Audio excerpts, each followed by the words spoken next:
मैं सारे विपक्षी दलों से पूछना चाहता हूं, इसमें आप कौन सा आरोप लगा रहे हैं? जाइए कोई चेक कर ले कि 1951 की सेंसस में क्या था और 2011 की सेंसस में क्या है। 51 की सेंसस में हिंदू 88% है, 2011 में 79.8% है, और मुसलमान 9.5% है, और यहां इस समय 14.5% से ऊपर है। बढ़ती हुई जनसंख्या को ललचाई नजरों से देखकर राजनीति करने को तत्पर होना, इसलिए मैं विपक्षी दलों से, इंडी गठबंधन से पूछना चाहता हूं कि आप संख्या के आधार पर आरक्षण देने की बात कर रहे हैं, तो इस बढ़ती जनसंख्या पे कितना आरक्षण आप बढ़ाते चले जाएंगे भविष्य में और किसका काटते चले जाएंगे? ये जनसंख्या, इनकी संख्या 3 तरीके से बढ़ेगी। जनसंख्या बढ़ने से, धर्मांतरण से, क्योंकि उसको इंडी गठबंधन के सारी सरकारें और दल समर्थन करते हैं, और घुसपैठ से। भारत में यह भी एक यथार्थ है कि 9 राज्य ऐसे हैं जहां आज हिंदू माइनॉरिटी में हो गया पिछले 75 सालों में। दर्जनों जिले ऐसे हैं जहां पर कि हिंदू माइनॉरिटी में है। तो यह एक यथार्थ है। मैं सारे विपक्षी दलों से पूछना चाहता हूं, इसमें आप कौन सा आरोप लगा रहे हैं? जाइए कोई चेक कर ले कि 1951 की सेंसस में क्या था और 2011 की सेंसस में क्या है। 51 की सेंसस में हिंदू 88% है, 2011 में 79.8% है, और मुसलमान 9.5% है, और यहां इस समय 14.5% से ऊपर है।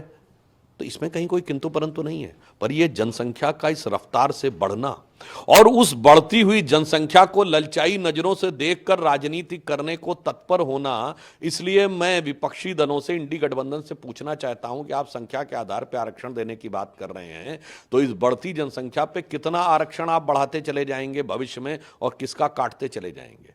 क्योंकि SC, ST, OBC की जनसंख्या सिर्फ जनसंख्या बढ़ने के आधार पर बढ़ेगी। संख्या, यह जनसंख्या, इनकी संख्या 3 तरीके से बढ़ेगी। जनसंख्या बढ़ने से, धर्मांतरण से, क्योंकि उसको इंडी गठबंधन के सारी सरकारें और दल समर्थन करते हैं, और घुसपैठ से। ममता बनर्जी जैसे लोग कहते हैं, मैं देखती हूं कौन जो है घुसपैठियों को बाहर कर सकता है। इसलिए मैं उनसे पूछना चाहता हूं कि इन 3 तरीके से बढ़ती हुई जनसंख्या, और जनसंख्या वहां पर बहुविवाह की मान्यता है, इसलिए जनसंख्या और तेजी से बढ़ेगी।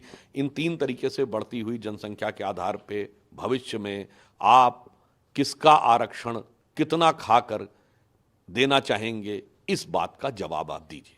सर, ये जो डेटा आया है, ये इस बात का संकेत है कि आगे मुस्लिम राष्ट्र के जो कहा जा रहा है। देखिए, मैं एक साफ बात कह रहा हूं, भारत में यह भी एक यथार्थ है कि 9 राज्य ऐसे हैं जहां आज हिंदू माइनॉरिटी में हो गया पिछले 75 सालों में। दर्जनों जिले ऐसे हैं जहां पर कि हिंदू माइनॉरिटी में है। तो यह एक यथार्थ है।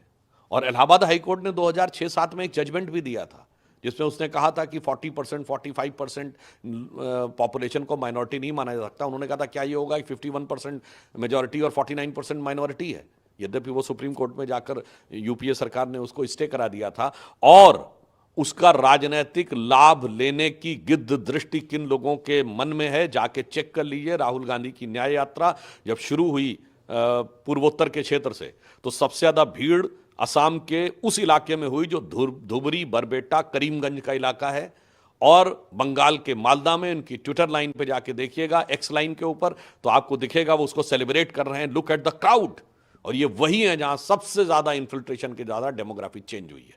इसलिए यह दर्शाता है कि कांग्रेस एक खतरनाक खेल खेल रही है, जिसका सबसे पहला आघात SC, ST, OBC के आरक्षण पे होने वाला है।